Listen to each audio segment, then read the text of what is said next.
Hi, పశ్చిమాసియాలో జరుగుతున్న యుద్ధం ఎఫెక్ట్ ఇండియాపై ఊహించని స్థాయిలో పడబోతోందా? పెట్రోల్, డీజిల్ పొదుపుగా వాడాలని, బంగారం కొనొద్దని ప్రధాని మోదీ ఎందుకు పదే పదే హెచ్చరిస్తున్నారు?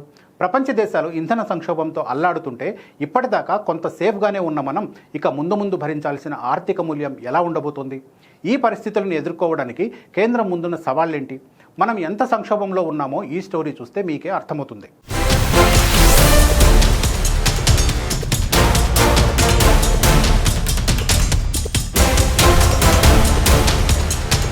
పశ్చిమాసియాలో జరుగుతున్న యుద్ధం ప్రభావం కేవలం ఆ ప్రాంతానికే పరిమితం కాలేదు. దాని ఆర్థిక సెగలు ఇప్పుడు మెల్లగా ప్రపంచవ్యాప్తంగా, ముఖ్యంగా భారత్కు తాకుతున్నాయి.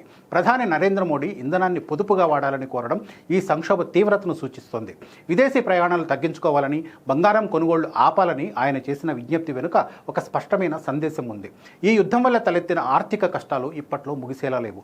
దానికి తగ్గట్టుగా మన ఆర్థిక వ్యవస్థను సిద్ధం చేసుకోవాల్సిన సమయం ఆసన్నమైంది. ప్రపంచంలోని ఇతర దేశాలతో పోలిస్తే ఇప్పటి వరకు భారత్ ఈ ఇంధన సంక్షోభం తీవ్రత నుంచి చాలా వరకు తప్పించుకుందని చెప్పాలి. అంతర్జాతీయ ఇంధన సంస్థ ట్రాక్ చేసిన 82 దేశాల నివేదిక ప్రకారం చాలా దేశాలు ముందస్తు చర్యలు తీసుకున్నాయి. 25 దేశాలు వాహనాల వాడకంపై ఆంక్షలు విధించగా 14 దేశాలు వర్క్ ఫ్రం హోమ్ను తప్పనిసరి చేశాయి. మరికొన్ని దేశాలు విద్యాసంస్థల పనివేళలు కుదించాయి. కానీ భారత్లో ఇలాంటి కఠిన ఆంక్షలు అమలు కాలేదు. ఎన్నికల సీజన్ కావడంతో పన్నుల తగ్గింపు, సబ్సిడీల ద్వారా ధరల భారాన్ని సామాన్యుడిపై పడకుండా కేంద్ర ప్రభుత్వం తనపై వేసుకుంది. అయితే ఇలా భారాన్ని మోయడం ఎల్లకాలం కొనసాగించడం సాధ్యం కాకపోవచ్చు. యుద్ధం కారణంగా దేశ ప్రజలు భారీ మూల్యమే చెల్లించుకోవాల్సిన పరిస్థితులు తలెత్తాయి. అంతర్జాతీయ మార్కెట్లో ముడి చమురు ధరలు బ్యారెల్కు $100 మార్కును దాటడం తీవ్ర ఆందోళన కలిగిస్తోంది. దీనికి తోడు డాలర్తో పోలిస్తే రూపాయి విలువ భారీగా పతనం కావడం దిగుమతుల భారాన్ని మరింత పెంచుతోంది. దేశీయంగా ఇంధన ధరలు పెంచకపోతే చమురు సంస్థలు నష్టపోతాయి. ఫలితంగా ప్రభుత్వానికి వచ్చే డివిడెండ్ ఆదాయం పడిపోతుంది. మరోవైపు కరెంట్ అకౌంట్ లోటు కూడా అంతకంతకు పెరుగుతోంది. IMF అంచనాల ప్రకారం 2027 నాటికి ఇది జీడీపీలో 1.6% చేరుకుంటుంది. మన దేశ ఆర్థిక వ్యవస్థ పంపుతున్న సంకేతాలు ఆందోళనకరంగా ఉన్నాయి. మార్చిలో కోర్ ఇండస్ట్రీగా చెప్పుకునే 8 పరిశ్రమల ఉత్పత్తి క్షీణించింది. ముఖ్యంగా బొగ్గు, ముడి చమురు, విద్యుత్తు, ఎరువుల రంగాల్లో పరిస్థితులు సానుకూలంగా లేవు.